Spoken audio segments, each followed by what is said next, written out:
Hello and welcome to the Unnamed Automotive Podcast. My name is Sami Hajjasad, and with me, as always, is my good friend and fellow automotive journalist, Benjamin Hunting. Say hi to the people, Ben. Greetings, human listeners. Greetings to everyone. If this is the first time you're listening to our show, thank you for trying something new. I will reiterate, Ben and I are a pair of automotive journalists. But more important than that, we're very good friends. Right, Ben? Sami, today's episode feels a little bit like a funeral for a friend. And why do you feel that way? That's sad. It is sad. Will we get Wiz Khalifa to sing a song with us? And Charlie Puth or whatever his name is? The vehicle that I'm talking about. No, yes? What is that? Isn't that the song? I don't know, Without you, my friend. I don't remember, although I do remember that it was popular for a really long time. I think I've just black holed that the lyrics after all this time. Well, the good news is they're bringing Fast and the Furious back to the theaters in some way or another. You know, they're bringing Star Trek 2 through 4 back to the theaters, but so far only in the United States. It's for like some anniversary, and it's, I believe, starting in early September, and I can't find any mention of it in Canada, so I'm really sad about that. I would love to see those movies in the theater. You won't cross the border for a Star Trek festival? There's nothing across on the other side of the border here. No, there's nothing for me over there. There's nothing that resembles a movie screen. Yeah, the vehicle I'm talking about this week, it's something that it's a car that we always boost on the podcast. And then I drove the newest version of it and I had a horrible experience. And that has really colored my impressions of it. And it's sad because the reason I had a horrible experience is for one specific thing that is totally unnecessary that they didn't have to do. And I'm going to dive deep into that when we get to the time, but I just want to kind of set the tone for where things are going. Now I understand. Yeah. If people wanted to break out their black clothes and veils and whatnot. The car in question, of course, is the 2026 or 27? 27 Chevrolet Bolt. Now, the reason we talk about this car with such reverence is that the Bolt was one of the first mainstream EVs made by an automaker that prioritized getting everything kind of like right for a mainstream audience. It was supposed to be like a commuter. It had a decent space, a decent sized, cabin. It had a decent range. It had and it had an approachable price tag. I think when it came out, it was like $35,000. And I think eventually that price point whittled down to like 25, maybe if incentives were included, for sure. Yeah, it was pretty cheap. And the Leaf had come out well before it, right? But the Leaf was in many ways a bit niche and a bit weird. Like it had the CHAdeMO plug too, I think. Yeah, the CHAdeMO plug. It had small batteries at the beginning, and it continued to sell a small battery version throughout pretty much its entire existence. If you, for some reason, wanted useless levels of range, I guess. If you wanted to save a bit of money and just use it around town, it was the idea behind that strategy. But I would say that the Bolt was like the first true mainstream cheap commuter EV that didn't ask you to compromise in any important ways. And you can even get Super Cruise on the EUV version, which is a weird sub Bolt that came out where it was positioned to be like a crossover, and it looked like it was bigger, but it was actually smaller inside. Like I think it had like more rear seat room and less cargo space. That was how they set it up. And if you wanted Super Cruise, it came only with the EUV. Then GM decided that it had too much of a good thing, and it was going to get rid of the Bolt. Bye-bye Bolt. They were moving every vehicle to the same Ultium platform that underpins pretty much every electric automobile sold by General Motors. The Bolt was on its own thing that had come out well beforehand. And maybe they didn't want to support two technologies. Maybe they were hopeful that people would spend a bit more money on things like the Equinox EV and maybe the Blazer EV. That was kind of their focus, I think. It didn't really pan out. Those vehicles sold, but I don't think the same level of enthusiasm that the Bolt had, because the price point was pretty different. So they brought the Bolt back. I think that was the major thing. And the reason we talk about this so much is that since the Bolt, the first generation Bolt, and I don't know if you want to call it a second gen or a refresh, whatever came up afterwards with the EUV, the automotive industry pivoted into these much bigger batteried vehicles with more space, with more technology, but ultimately a bigger price point. And we kept like telling people, like, you're trying to. It felt like we had this really good Civic, right? And imagine we killed the Civic and made everyone buy BMWs instead, and that's what it felt like. It's like, but for the majority of people, the Civic is more than enough car, right? So is that a bad simile? I mean, I think that they were afraid of the fact that people were not going to buy EVs in volume, and that in order for them to make money, they had to have some type of profit margin built in that they probably couldn't get on the Bolt. Okay. Right. I don't think they trusted that they were able to sell enough cheap cars. They just wanted to sell it's the same with pickup trucks. You know, a pickup truck costs pretty much the same thing to build, whether it's the base model or whether it's the high-end model. Like there are obviously differences, but they're not huge compared to the price that they can ask for those features. So they become huge profit centers. And I think EVs are very, very expensive to build, whether they are a Bolt or whether they are a Blazer SS, you know? So they're like, why don't we just sell the Blazer SS instead? Right. Okay. So bringing it back to the 2027 Bolt, many parts of the original formula are still there. In Canada, it starts at like 43 grand, right around there. In the US, I believe it's 27.6. So that's still pretty affordable when you consider how expensive cars are these days. There's some weird stuff though. This is a single model year vehicle.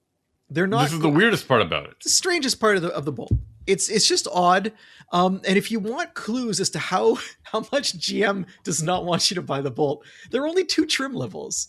There's the LT and there's the RS. They're about $5,000 apart in the US. I think in Canada, they're a little bit closer. Yeah, they're only $2,000 apart in Canada. The differences are mostly styling from what I can tell. The exterior looks sporty on the RS, even though there's no additional performance to come with the car. You get heated seats and ventilated seats in the front and you know, that kind of stuff. It's more of an appearance and comfort thing than anything else. I drove the RS. The vehicles all have the same drivetrain. It's, I think, 210 horsepower, single electric motor, front wheel drive. GM advertises 262 miles of range, which I believe in Canada, it's not a straight conversion. I want to say it's 422 kilometers. Okay. It charges faster than the old Bolt, from what I understand. Which topped out at like 50, if I think.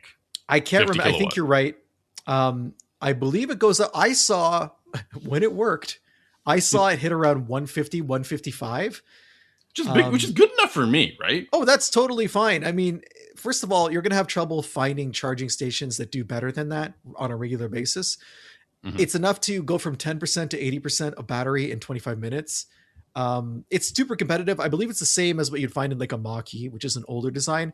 I know in the past I've complained about new EVs that come out with technologies that don't sufficiently advance the breed. You know, where like we've talked about car companies bringing out old EVs where, especially Toyota, where they come out with features and tech that you would have expected from like maybe 3 years beforehand.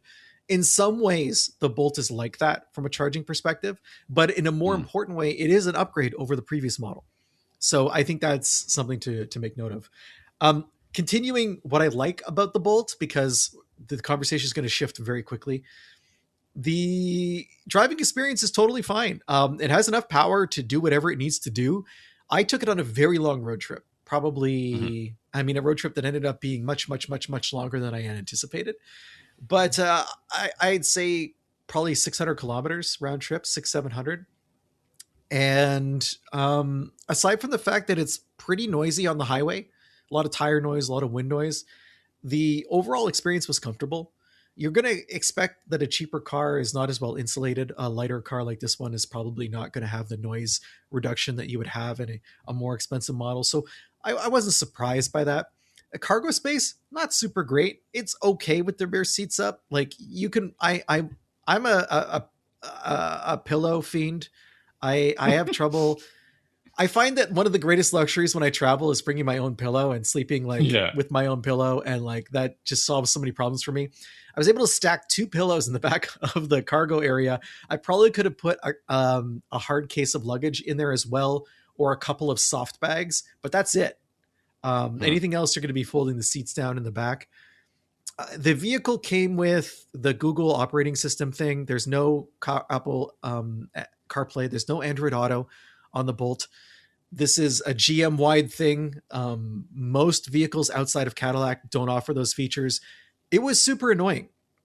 There's two things I'm going to tell you about that I didn't like about that. The first is, generally when we get a press vehicle, there are multiple profiles for it. And one of those profiles, it sounds stupid that there have to be profiles for a car that I'm driving. I can't believe this is like a thing I have to deal with. But I mean, troubleshoot. I would think that it wouldn't, because I think that the natural progression from like seat memory to profiles makes sense logically, but the actual implementation is way worse than you ever would have imagined. Like seat profiles, like seat settings, which means like, and sometimes it's expanded beyond your seat setting. It also includes like your mirror settings. And then they're like, oh, but what about if it was also your radio presets? And that's also, and now it's a profile. And now profile means like just ruin your entire experience with the car, now it's like, what if it's every aspect of your Google account? And what if it means that if you're in the wrong profile, your infotainment will be almost like non-existent, like not useful, right? This is a shared vehicle. I'm not signing into with my Google account. It's not happening. No, I hate that idea. I did it once and I like regretted it. It was like same thing. Removing it was a pain in the butt, and removing it's a pain in the butt. I didn't want it. It didn't give me any advantages. I thought I'd be able to download apps. Didn't work. All sorts of crap. And this isn't unique to General Motors by any means. In any case, there's this profile that's existing that we're supposed to use to test the vehicle with. It generally has all of the features you would want. But every time I got into the car on that first day, it wouldn't remember that it had paired my phone. It wouldn't remember that I had told the location services that they could be used, so the navigation didn't work. It didn't remember anything. Like, consistently over and over, I was entering in all this information. It was just getting wiped. And it was strange because there were multiple other phones that had been paired successfully. I could see them and I would delete them and add mine. And then I'd come back and it would be exactly the same as it was before. So I made a new profile called Will This Work? And attached my phone to that profile. And it did work. And I was able to delete it when I left the car. So that was annoying. The other thing that was annoying about being forced to use Google Maps for navigation, there's no Waze app. Or if there is, it wasn't installed. Yeah, I know you're a Waze guy. I think we should establish this canon now that you are a Waze dude. You love Waze. It is a much better application, even though it's owned by I am not a Waze guy. Let's get this clear. So me, no Waze. Ben, all Waze. There was a situation where I had very little charge in the vehicle, and I'm going to get to why that was the case. And I needed to get to a location to charge it. And the thing is, this location was a private location. It wasn't listed as a public charger. I entered in the navigation. I'm driving along, and it's taking me like I was on the south shore of Montreal. It was taking me back onto the island. And I'm like, what's going on? I stopped just before the exit. What Google had done was automatically insert a charging stop in between my destination and where I was at the moment. This charging stop added like 5 kilometers of driving and 25 minutes of traffic because I had to go on a bridge back to the island of Montreal and then come back. It didn't ask me if I wanted to do this, and I couldn't figure out how to stop it from doing that. And the only reason I didn't know where I was going. I'd never been to where I was going before. So all the directions seemed to be okay until I got to this entry to the bridge, and I knew I wasn't going to the island of Montreal. So it was totally crazy. That's an insane thing to do to somebody. Like, that would have stranded me in Montreal. And I'll tell you why it would have stranded me very, very soon. But had I followed those directions, I would not have been able to drive the car anymore. It would have shut down. So that sucks. And I don't appreciate that Google Maps is doing it. And it had done it a couple of other times when I was trying to, let's say, plot a trajectory where I wanted to go on the road trip.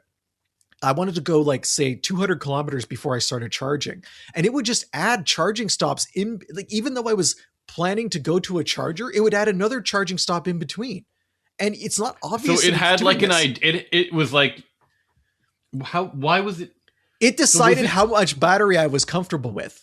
Or was it trying to calculate a return to wherever you're starting your trip? No. Is that what it's doing? No, it's adding a charge point. It just had a buffer. It was just like, Ben cannot be under 10% battery. It didn't want me to show up at the charger with 12% battery. So it stopped me for the 10 minutes to add another 10%. It's just so dumb.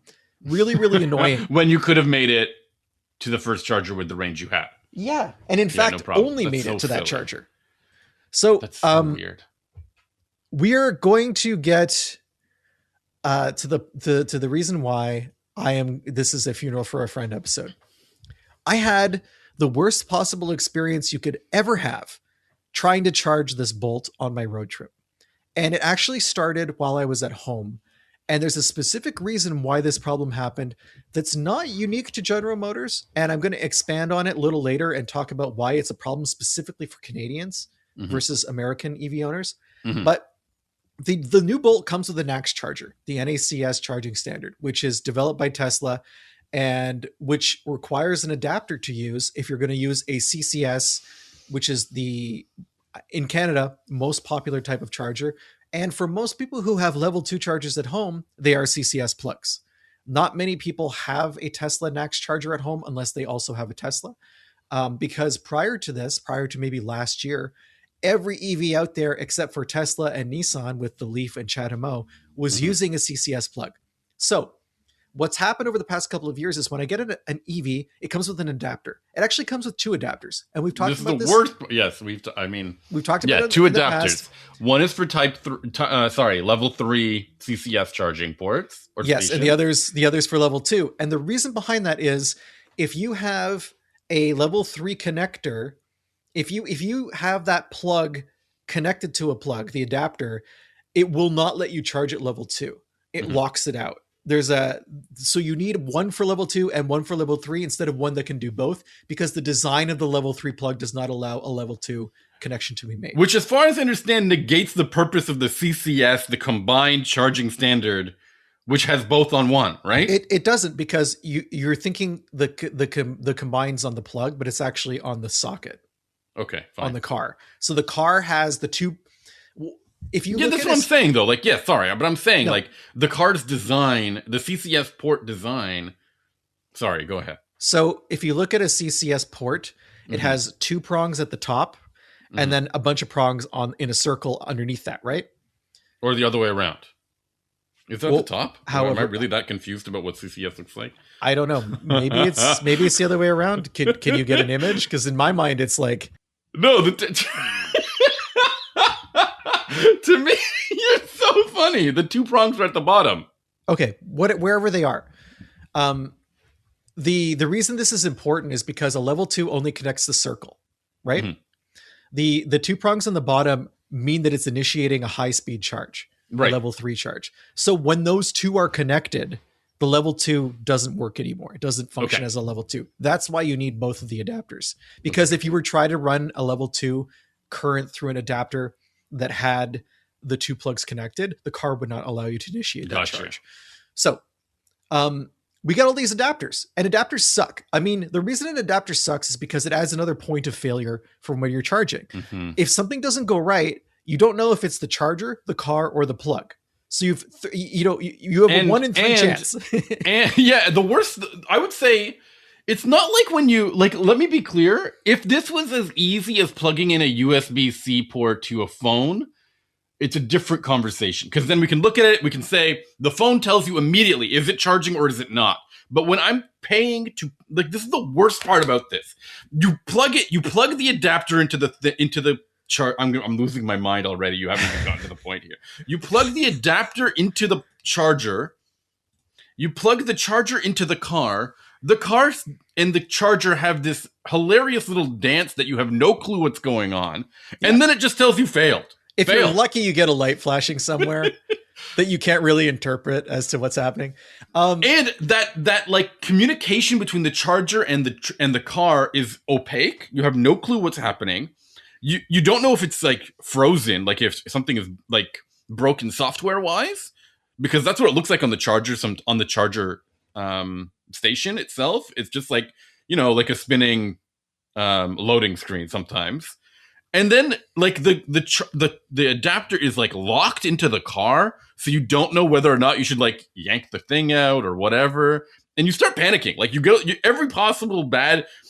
And imagine this while it's this happened to me in the Trail Seeker, and it's 40 degrees Celsius outside. I am sweating. My wife is sitting inside the car, also sweating her butt off.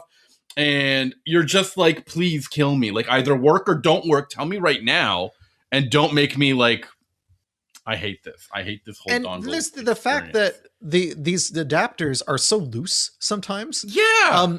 I don't know, for people who are maybe unfamiliar with fast chargers, the cords are big and heavy, and they don't rely on making bend a lock. very much. They rely on making a lock with CCS port to hold them in place.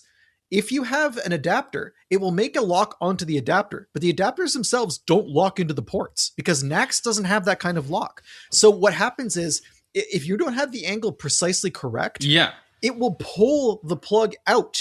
Yes. And in fact, and it applies like a leverage or something that you don't see or feel or hear. Well, it's just loose. It's just you're pulling at it. And this can happen if someone else comes to the charger and like moves their cable across yours, which is very feasible. It can just pull it out and you won't even know, and you'll come back and your vehicle isn't charging.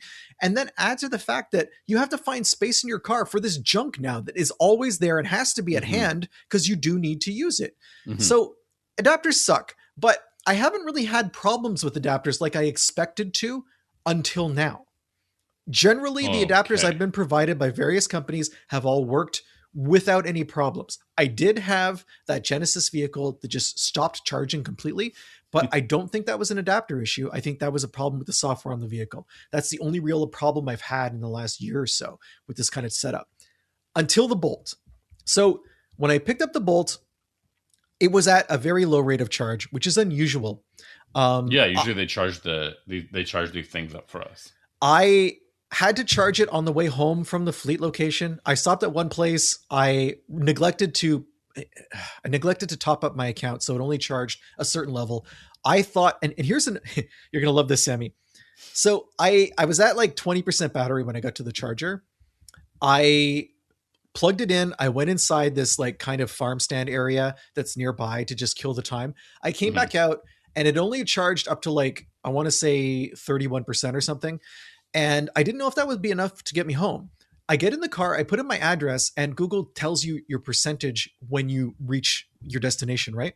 Yeah. So it was showing I would still have like 15% or something. I'm like, okay, that's fine. I'll just plug in at home. Except here's the thing. It had inserted a charging stop without telling me. It did the exact same thing I was complaining about before. So I pulled away from the charging station. I'm on the highway driving home. It tells me to pull off and go to this weird direction. And I'm like, why is it doing that? And I look on the map and it's sending me to another charging station. Nonsense. So at this point, I have no choice because I won't get home on the charge that I have. I pulled into this other area that had, I want to say conservatively, probably a dozen chargers, maybe more, split across two different companies. I went with Circuit Electric Circuit, which is the most common one in Quebec.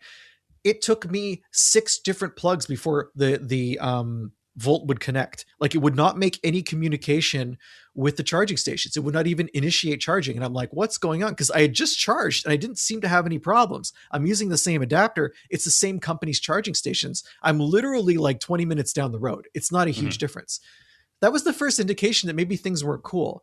But I thought, you know what? This is a popular spot. Maybe these stations are just not working. You know, that's sometimes what you run into. So I charged at a very low 50 kilowatt hour or 50 kilowatt rate. I had lunch. I got home. I plugged it into my charger here on level 2, and I didn't think anything of it. 4 or 5 days later, I'm going on this road trip, right? So the day before, the battery was at like, I don't know, 89, 90%. I hadn't done a lot of driving that week. And I wanted it at 100 just for the road trip. So I plugged it in the day before I left. The next morning, I get in the car. I'm getting ready for the road trip. I look, it's at like 91%. I'm like, that's weird. It's been plugged in for like at least 18 hours, maybe more. I unplug it, plug it back in while I'm loading the car. And it starts to give me this thing that says cord lock not working, unable to charge. I don't know what cord lock is. I look it up online. Basically, I guess that there is a software procedure where it goes through and it tries to lock in the CCS charger, or sorry, the NACS charger. Whatever it is, it has like a digital lock that it does. Remember, I was saying it doesn't have that. You can't do the physical connection with the adapter. Right. So the adapter can't do like a physical lock with the NACS thing. So I look up online and there's a lot of other Bolt owners who've had this problem. Some of them were able to solve it by going to the dealer. Some of them were able to install updates, whatever it was a common issue.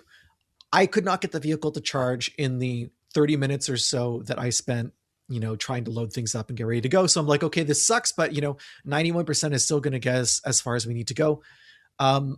We're driving. I decide to stop at another Circuit Electric station. I've been driving for about 2 hours. I have about 27% battery. And I know that where I'm going, I was going to Ottawa, which isn't really great for charging. If you're on the Quebec side of the river, it's fine. On the Ottawa side, it's not as good.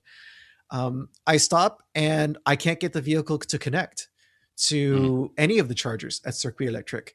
Then I head to a charge point charger, which is very close by. And one of the 4 there is able to connect.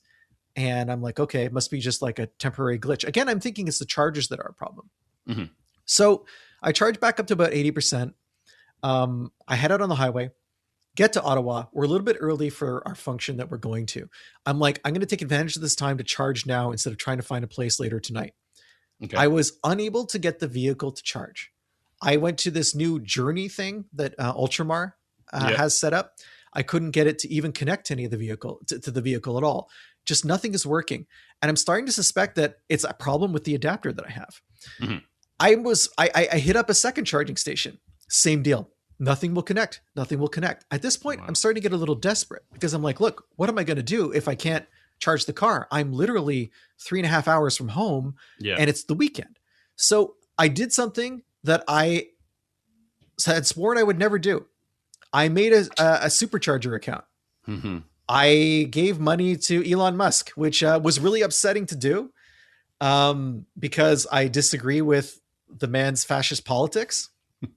And I had no choice, though. Otherwise, I'm stranded.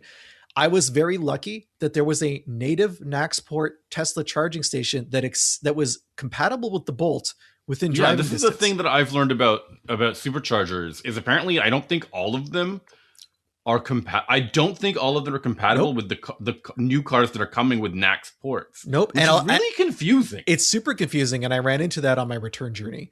Okay. So I plugged the car in and it charges.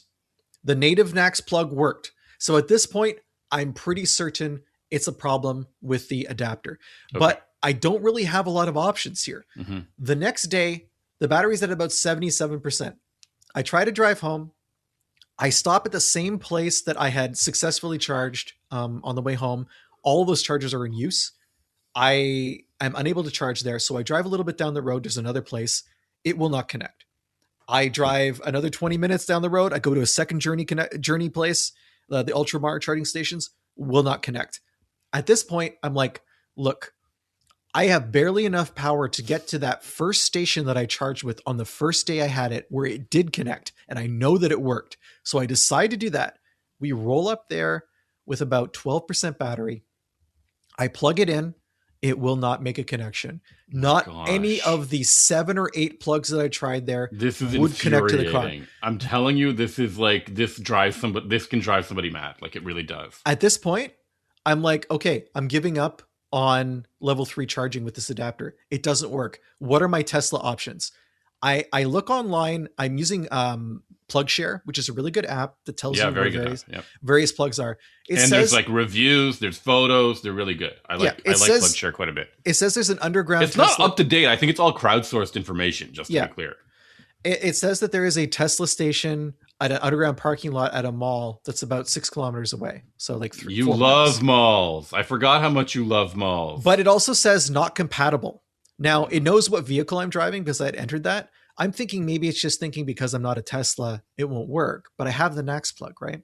Mm-hmm. So I show up and not only does it not work, like there's no way to connect. The Tesla app itself doesn't recognize that you're near a charger because the Tesla app knows what you're driving to and it will not send you to a charger that will not work. So when I pull out the app to pay for things, it won't even recognize that I'm near a charger. The other clue that it's not going to work is the non-compatible Tesla stations don't have cords that are long enough to reach anything but the rear port on a charger, on a Tesla. So weird. So like I have a front left mounted port on the Bolt. I had to pull in sideways at like this weird angle to try and even get close enough to do it.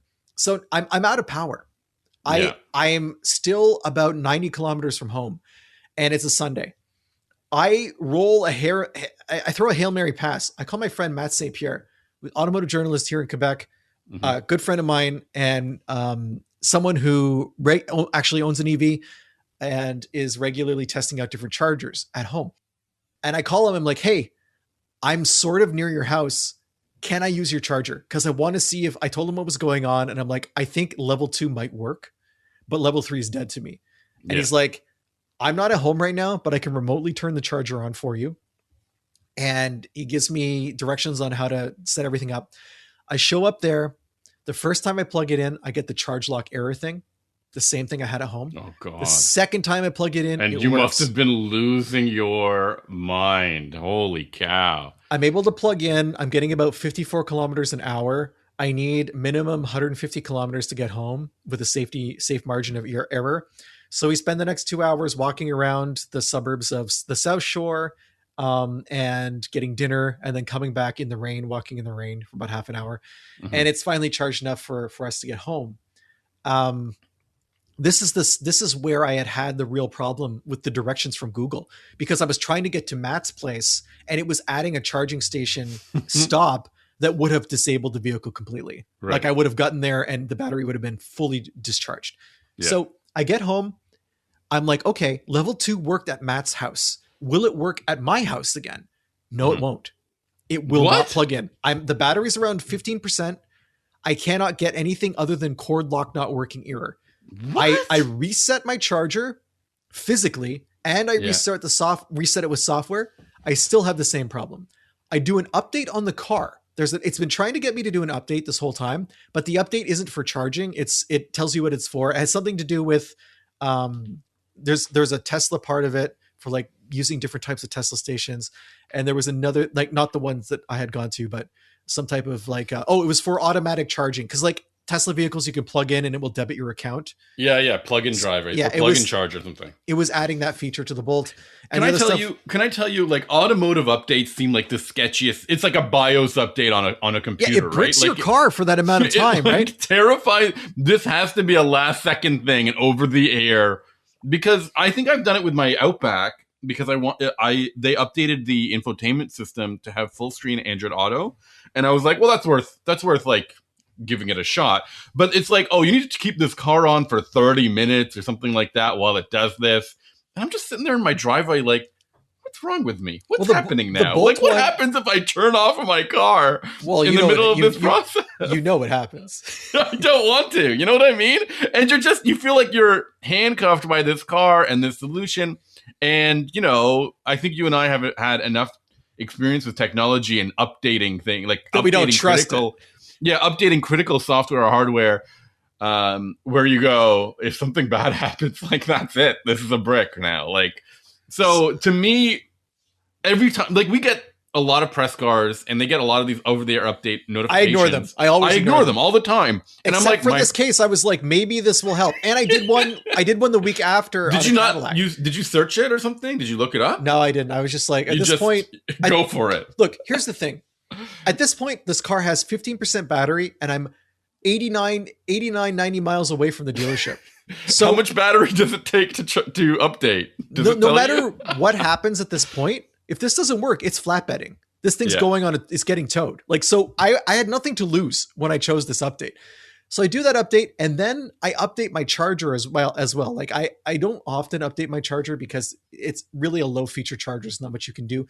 But from time to time, there's like new protocols that new vehicles have for charging communications and stuff. And I'm like, okay, maybe this will help. So both of those things, those charging things together, being updated, the car and the charger, it allowed me to charge at level 2 again. How that makes any sense, given that on the Monday before, like 5 days beforehand, I had charged the car successfully at home without any updates. I don't understand it. None of it makes sense. So this is getting me to the point of my rant. This wasn't the rant. This is the rant, man. This was a good car that was really ruined for me by the fact that I was given, and these are factory adapters, I was given adapters that did not work and that had the potential to strand me very far from home. Yeah. But it's particularly a problem for Canadians versus Americans, because in the United States, there are many, many, many supercharger locations for Tesla.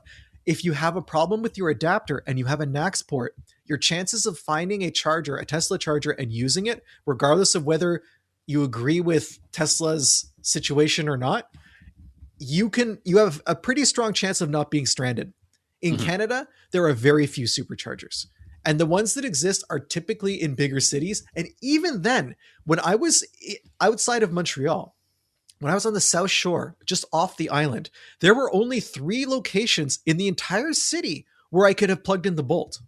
That's it. That's crazy. And the reason is Canada's charging infrastructure is CCS. The provinces and private companies did a huge investment in CCS over the last 5 or 6 years, and it's still ongoing. You can find really, in Quebec, the coverage is amazing. In Ontario, it's not great, but it's getting better. And it's almost all CCS there too. I actually wrote an article for driving.ca, I want to say last year, talking about this very thing, about how the move to, my whole point here is the move to NACS as a plug standard has screwed over Canadians. Car companies don't care about the Canadian market in this sense because the American market is so much larger. It makes sense for them to cater to the NACS port access that Americans have. Canadians are suffering because of it. We have all this great electric infrastructure, and now we have to deal with these bejanked charging adapters to try and access it. And it is terrible. It is a terrible experience for the customer, and car companies are doing a disservice to their customers by going along with this. I have one automaker that is actually trying not to mess this up. Are you ready to hear this? The Mitsubishi? 2027 Mitsubishi Eclipse Sportback, which as far as I understand is a rebadged Leaf, Yes. has 2 charging ports on it. Yeah. One is CHAdeMO. No, one is the NACS port that we're talking about right here, which will do which will work at a supercharger and will utilize a CCS to NACS adapter, which comes with the car, which we are talking about right now. It is annoying. But there's also a regular J1772 port on the other side of the car. For level 2 charging? For level 2 charging. Yeah. Interesting. I think Porsche also the wrong car for this idea, right? But doesn't Porsche also offer dual charging ports in some markets? Porsche, I remember the what's it called? The Taycan. Love this car. But it used to have a charging port on either side of the car. One had CCS and one didn't. One had the regular level 2 charger. I don't know in my opinion, they should just make one of those is CCS and one of them is NACS. I mean, but this is going to probably be very expensive to keep going on with that kind of engineering, right? Like, and what's going to be expensive is, do we really think that the currently installed infrastructure in Canada is going to change overnight? Obviously, it's going to get ripped out and replaced with NACS. And the other thing that bothers me is anybody who bought an EV in the past 10 years, we'll say, probably invested in a home charger, and it's probably not a NACS charger. Yeah, and now you're going to be getting a new EV, and you're going to be told to spend another how much to replace your charger with this thing, or deal with this dumb adapter that you can leave somewhere. It's a really bad it's a bad message, I think. Look, I wasn't a fan of this decision when it was announced. I haven't been a fan of this decision, but this is the first time it has punched me in the gut. Yeah. I was looking at being stranded very far from home. I was looking at having a vehicle stuck in my driveway that couldn't move. Just all the worst case scenarios, and it's because the adapter sucked. And this is a factory adapter on a low mileage press bolt. Chevy. Yeah. So, like, what does the average owner hope to achieve? A year down the road. And imagine this is their first EV too, right? It's just bad experience overall. As an entry level EV, maybe this is their first experience, and then they're gonna have to like navigate this clumsy port or adapter experience, and then that becomes so like that'll turn people off. Like, I think it'll really turn people off. It turned me off. Right? I mean, I like the Bolt, and now I have a negative association with the Bolt, and I that's upsetting to me. Like, I was prepared to be happy. I was prepared to be like, oh, you know what? Like, this car's not perfect, but it's a good entry level option. And now I'm like, if in Canada, if this is how GM is rolling this out, and if this is the factory adapter they're giving you, like, it's really hard for me to recommend it. So, like, it bothers me because NACS has become a standard because an automaker, I don't want to talk about the politics of the automaker or like their business strategy, but they invested in superchargers.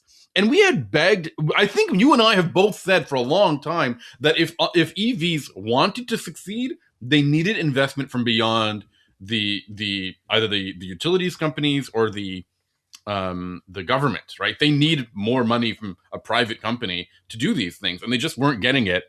And as a result, we've got these floundering chargers everywhere that nobody knows whether or not they're working or not. And now we have to, it's like, well, there are some really good, in Canada, there are some really good charging networks. Yeah, I totally agree with you on that. But they just didn't get the bump that NACS had. So it's just blows, because they're serving an American market. That's the bottom line. So I'm going to stop bashing the Bolt experience I had now. And again, I'm not bashing the car. this is an inextricable aspect of owning the car. But every entry-level EV at this price point will have an NACS port, right? Every EV, I think, moving forward has an NACS port. The only ones that don't are like legacy vehicles that are still being manufactured. Like I'm currently driving a Cadillac Lyriq, and it's a 2026 model year, and other 2026 model year. I don't know when the exact cutoff is. I was looking at a document yesterday that said that for 27, every single GM vehicle will have moved to NACS finally. I'm pretty sure the Sierra Denali I drove was also CCS, like this Lyriq is. So I think 26 is probably the cutoff point for GM. I don't know what Ford's doing with the Mach-E or things like that. I don't know if that's moving over. I know that the Hyundai vehicles have moved over. The EV6 that I drove recently, the that and the EV5 and all that stuff, it's all NACS ports now. And the only car that, I guess, new car that won't come with an NACS port is this. Well, I mean, it comes with one, but also comes with a regular level 2 charging port, is this Mitsubishi. So, Sami, what do you want to talk about this week? I don't want to talk about it too much, but I drove the 2026 Acura MDX, and I drove the Type-S model, which is the range-topping version of the car. Speaking of range, sorry. Yes. One last thing about the Bolt. The range I mentioned earlier as 226 miles in the US, 262, sorry. And in Canada, I believe it's 422. Yeah. I was getting 5.6 kilometers per kilowatt hour. Okay. If you do the math, and this last week, you'll notice there is a disclaimer on the show description. Because, we messed up the math. Well, the math was good, but the battery size was wrong. This time the battery size is right, 65 kilowatt hours. That gave me 364 kilometers on a full charge, or 227 miles. That's not great. That is a difference of 60 kilometers and nearly 40 miles. And I want to talk to you about this because when you drove another Ultium powered Chevy, which I think was the Equinox, you might need to help me on this. The Equinox you drove also ticked off range at a way faster rate than it was. Yeah, the Equinox was particularly bad. Which is weird because I think we both drove the Optic one day and we were like, the range on this is fantastic. It's super mind-boggling how like the tunes can be that different. How inconsistent the estimations can be. Anyway, sorry, getting back to the MDX. Acura MDX, 2026 Acura MDX. There's no real significant reason for me to be discussing this. It's not like it got a massive like improvement this year or anything. But I will say, from my point of view, I haven't driven the Type-S. I have driven the models just below that trim level, which is called the A spec. And I remember being impressed with it, but feeling like it wasn't worthy of sort of like a premium nameplate or price. And the Type-S is the model that comes with a much more powerful engine. It features a 3-liter turbocharged V6 engine with 355 horsepower. And that's what I wanted. I wanted that powertrain experience. Now, the interesting thing about this is up to this point, the Acura MDX has received, the Type-S in particular, has received a bad rap because the Type-S badge means something to enthusiasts, and that something isn't represented with this MDX. Because let's be clear, it's a 3-row SUV. How sporty can it be, right? And also like 355 horsepower, you said? Yes, it's not a ton. That's not like impressive. That feels like a mid-range number for any 3-row SUV. Yeah, I think any six-cylinder version of a BMW, for example, eclipses that figure, right? Isn't it 50 more horsepower than a RAV4 plug-in? That's a great point. Yeah, now that you mention it. That's 18% more. Yeah. So I will say, I'll be blunt. This is to me, the powertrain now matches the look and the feel of the car, but the price is too high. Like now, this is a car that costs almost $80,000 in the US. Wow. It's like $95,000 in Canada. And think of what you can get for that money. Yeah, it's really tough because it feels like the real car, the real personality of this car, the thing that Acura wants you to think of when they say when you think MDX, you want to think of this confident feeling vehicle.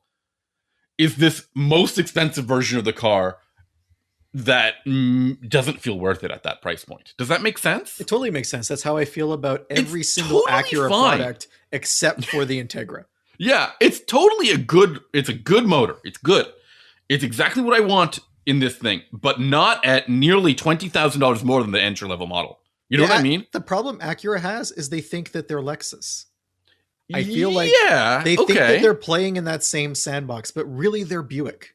They are the Japanese Buick. Man, that's brutal. It's not brutal because Buick. No, but when you say it that way, but really they're Buick. They're the really Japanese rough. Buick, and that's not a terrible thing because Buick has a decent role to play in the market. They do make vehicles that I understand why people buy, especially the stuff like the Invista. But Buick, yeah, okay, keep going. Sorry, mention the Invista again. These are good vehicles at reasonable prices. Exactly. Then you look at Acura, and the Acura is like, with the exception of the Integra, nothing that Acura produces stands out. Mm-hmm. But the prices are as though they're a tier above where they should be. Exactly. 100%. And that's what you mentioned. You mentioned the Buick and the Invista in particular. I think the other one that has gotten some good critical feedback is what's it called? We used to have a whole meme about this. The Envision. Is that what it's called? Yes. One does not simply envision their way into Mordor. Yeah, nobody understands what that means, but that's what you and I used to say to each other. Envision and Invista are two cars that punch above their price point because I think they're really bargain buys, but they feature a little bit extra in terms of interior design and technology and even exterior design. I have a really that makes weird them stand out. Really weird digression to throw in here about the Envision. So the reason Sami and I say that is because we went to the launch of the first Envision in North America. It's a Chinese built vehicle. It was kind of a big deal for Buick at the time. And it took place in Alberta. And there was this really crazy intense weather. So the skies were very dramatic looking, and we took some pictures and we had this meme about Mordor. Basically, it looked like we were driving into Mordor. Yeah, we had these really dramatic, it looked like we were driving off to Mount Doom because Alberta is Rockies country and there's a lot of beautiful mountains in the background. But while getting do you remember that weird house that we found that was exploded or something? More than the weird house. Where we were getting these photos, we pulled off the beaten track and went up into this pasture. And there was this house that was, ramshackle house was falling down. But beside the house, there was this like big pile of basically wood and animal carcasses. Is that like cattle like that had been, I don't know, skinned or dismembered and piled in this thing. And there's no one around for like, I don't know, a very large distance. It was super strange. Like we had no idea what was going on. It was very spooky. And I think we got out of there as quick as we could.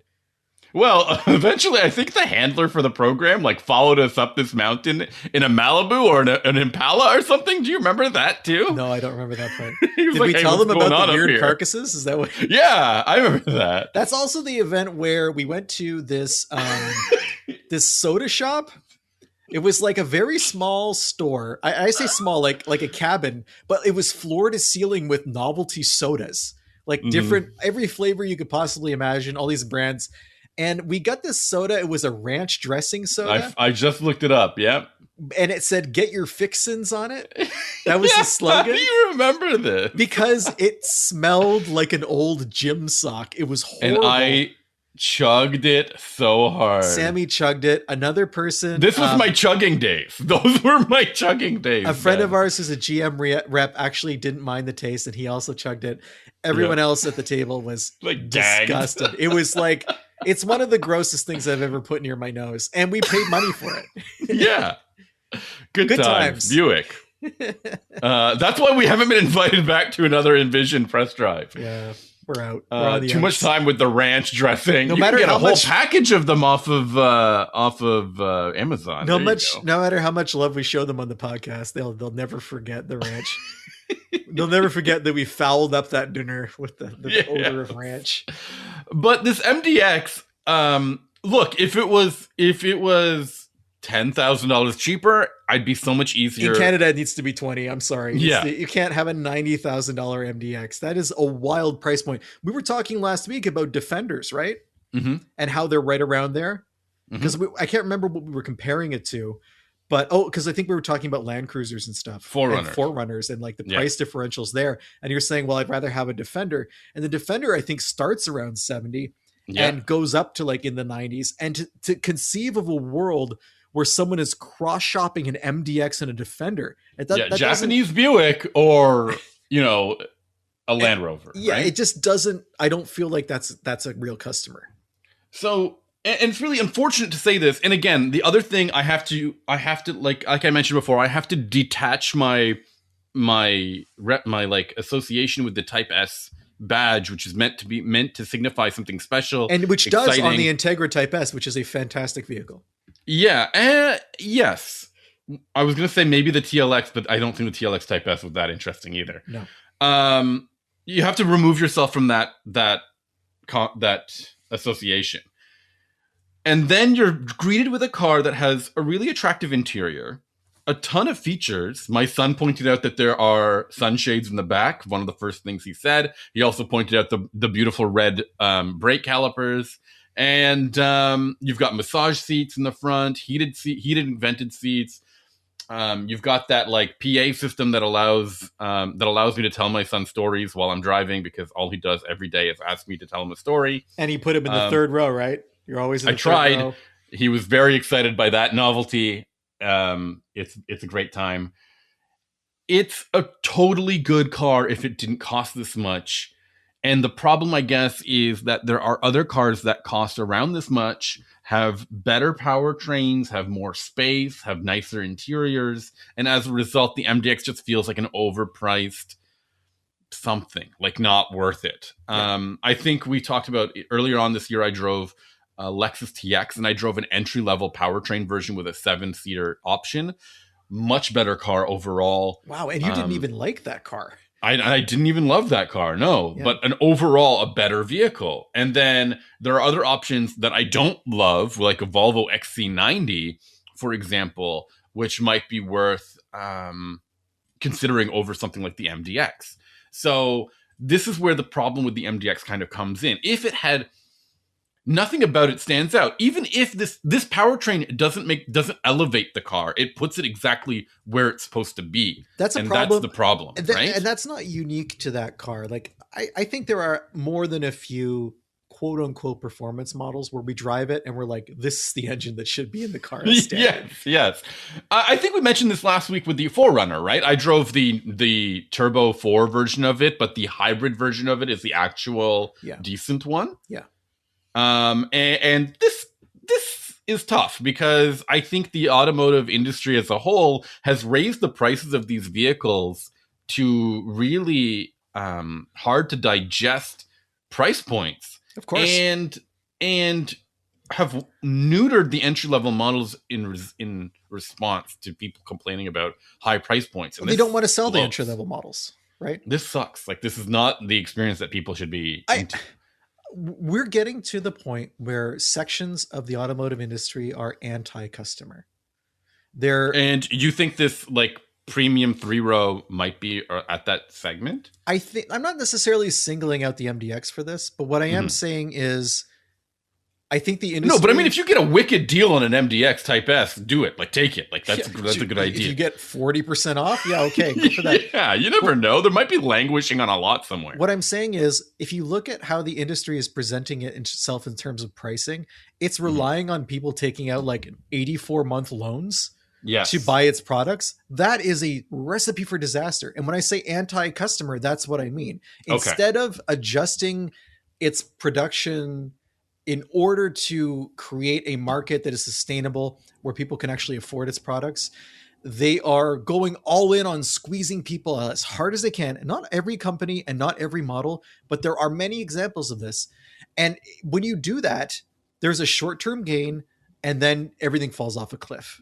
And we've seen it happen before. And big companies, they don't have long memories, and they don't look to the future past the next quarterly results, because they're publicly owned and they have a fiduciary duty to the shareholders. And it is a problem with business that doesn't really have a solution until it collapses. And then you rebuild it again, and eventually people forget a second or third or fourth time. And that's, I think, where we are with the industry right now. Absolutely. Again, the other thing to mention, of course, is when you're a premium brand,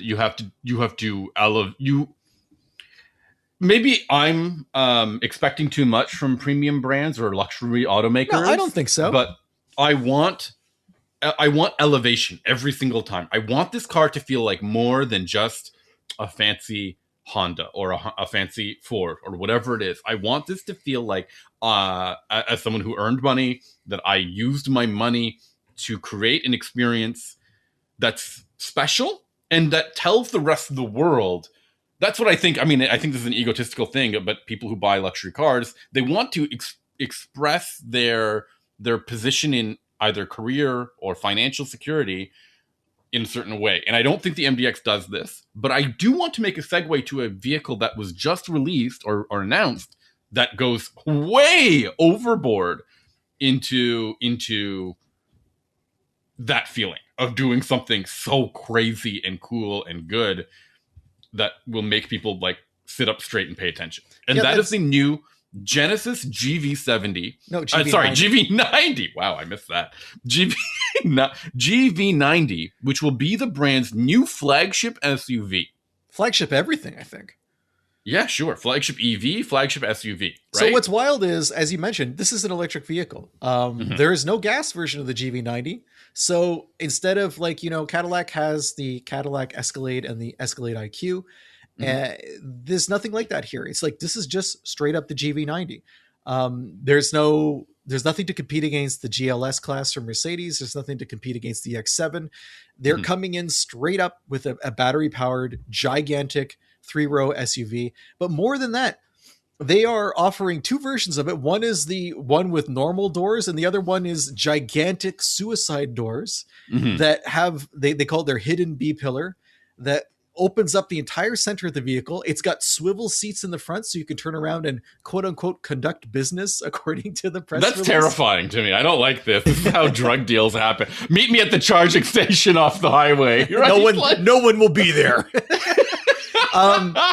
It has a 123.5 kilowatt hour battery. I believe it has like 660 horsepower, something like that. Is that correct? I didn't see the horsepower figures, but I do think it's funny. I just said huge for the 123. 657.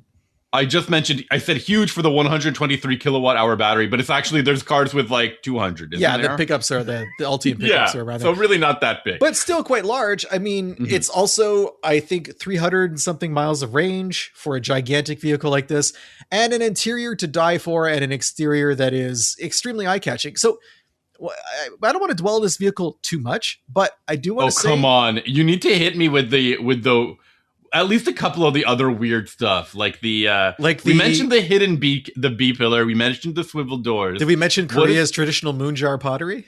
No, you have to. The exterior captures the understated elegance of that, Sammy. I'm not familiar with that pottery, but I will say, to me, it looks very much like other Genesises, which is nice. I think it has a nice resemblance to something like the G90 and the GV80.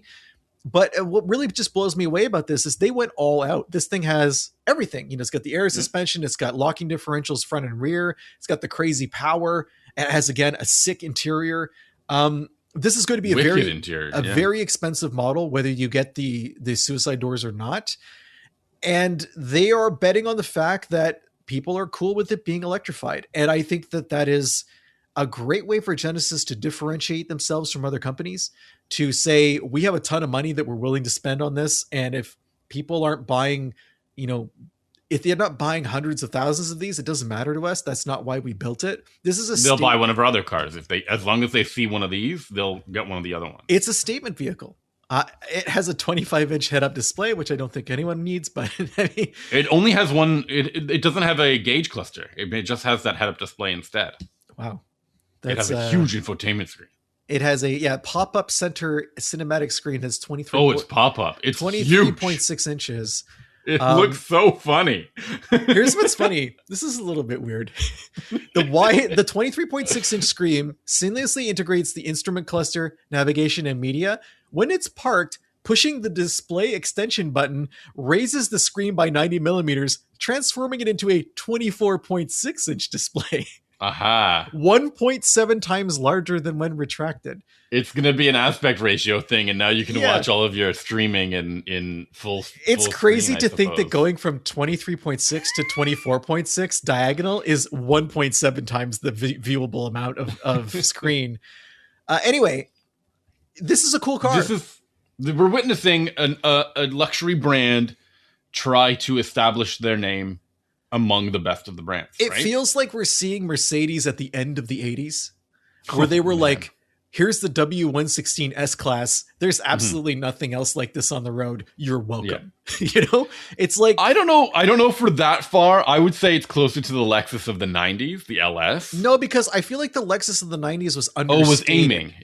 No, but it also had a benchmark to meet, which was very clear. And I don't know, as this car being an EV SUV flagship, does not have... This car is pretty much on its own. I mean... a direct rival, yeah. Yeah, this is something that is a shot across the bow. Like I said, Escalade IQ, similar, but this is another level, I think, when it comes to exclusivity. It's not really... There's not... From the images I've seen, there's not a lot that's being shared that you will be able to pull out from other vehicles in the Genesis lineup. If you're in an Escalade IQ... They have this. So I'm looking at the pictures now of the crazy seating package that goes with these rear hinged back doors. And it's wild. It's like, I can't even describe how much like leather. A leather wrapped pod, like quilted leather pod. I've been inside I've driven the Escalade IQ that has its own specific type of, executive seating package. Yeah. But the problem with the Escalade is I believe this, don't quote me on this, the GV90, if you get this crazy seating package, it's 2-row only. But the Escalade keeps the 3rd row, and it's impossible to get in the back. I've tried. It's more akin to a Range Rover, like a full-size Range Rover now. Yeah. Like that's, SV. That's actually that's a really good comparison. I think that's very accurate. Which dumps the 3rd row for this insane 2nd row experience. So congratulations to Genesis for doing this and for continuing to just go for it. Spend all the money, which is like in a world where so much is like austerity. Although we were just talking about how car companies are continually pushing upwards, this is an actual luxury company doing this. This is what Acura should be striving for. Why not do this? Why not pour the Honda money into it? It was Monterey Car Week, and they revealed something. Yeah, but I don't know what that thing is. This is an actual production vehicle. You know? Yeah, they revealed a concept, which was like, okay, cool. Here's a concept. Here's a concept. Go to a Genesis showroom, take some notes, and then you'll be able to justify your pricing. It's not a hard calculus. Yeah. It's just not enough. I think that what Honda is stuck on with Acura is they think that it's still the 2000s, the early 2000s, and that level of effort is going to be enough to remain competitive. And I think that's really where they started to fall off, was after that decade. And it's tough. It's tough for them because they just did a $5 billion write down on EVs they didn't release. Yeah, that probably sucks. I think it's probably the hardest thing I think an automaker can follow. But while they thought they were still at the forefront of certain segments, they didn't progress in other ways, in other areas, while new entrants came in, like Genesis, or some of these EV automakers. Yeah. And they're just sitting there being like, but we're still Acura, don't you love us? And we just have to say...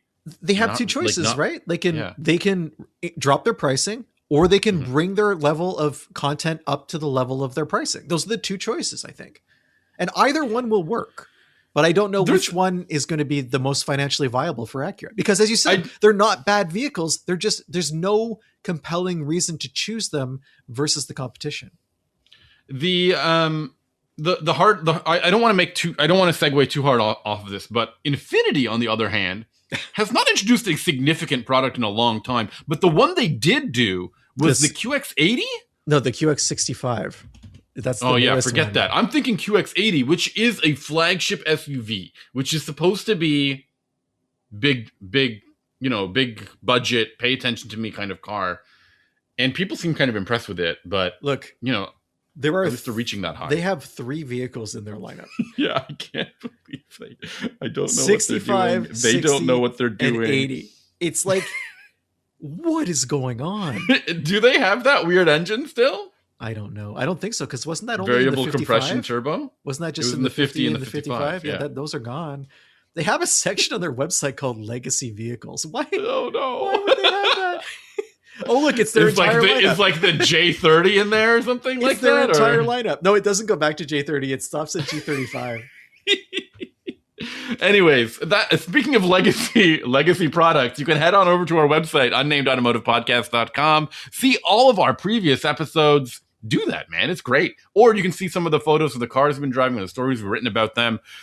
My favorite part about our website is that you can contact us through it. There's a contact button and a form shows up. You fill that out. It lands in our inbox. Me and Ben talk about it. We have a good laugh. You guys always send us the best feedback. We love hearing what you have to say. And if you have any questions, you want us to talk about a car that you've heard about or read about, you want our opinion on it or our takes, just let us know. We love to do this stuff for you guys. And we're not going to have a show next week. I'm going on vacation, and we're gonna be skipping next week. But we have an exciting announcement to make for some stuff we're going to be doing this fall. I'm not making the announcement now, but I'm just letting you guys. It sounds like you are. No, I'm just letting you guys know that we have some new stuff that we're going to be bringing to everyone in the next couple of months. And because there's going to be this dramatic pause after this episode, I just wanted to put that out there to help carry people through. Are we in the lab? Are we in the kitchen? Are we in the garage? What are we doing? How do we describe what we're cooking up? I don't even know how to respond to that question. I know. You think it up, think it over. We've got to let people know. But we will be back with an episode the first week of September. So that's this is our last, I guess, quote unquote summer episode. Although I personally feel summer lasts until October now. That's kind of how I feel about it. I'm not a man of science, so don't take that. What are you driving? Next, when I talk to you next, what are you going to be driving? So I'll have driven a couple of vehicles. One of those is the Cadillac Lyriq V, which is the super powerful EV version of their SUV, and also the BMW i4 M60, which is a new model for this year. Wicked. I will drive both the Kia EV5 and the Subaru Uncharted. Okay. All right. So lots of Uncharted fun for us in a couple of weeks' time. Thank you for listening, everybody. See ya.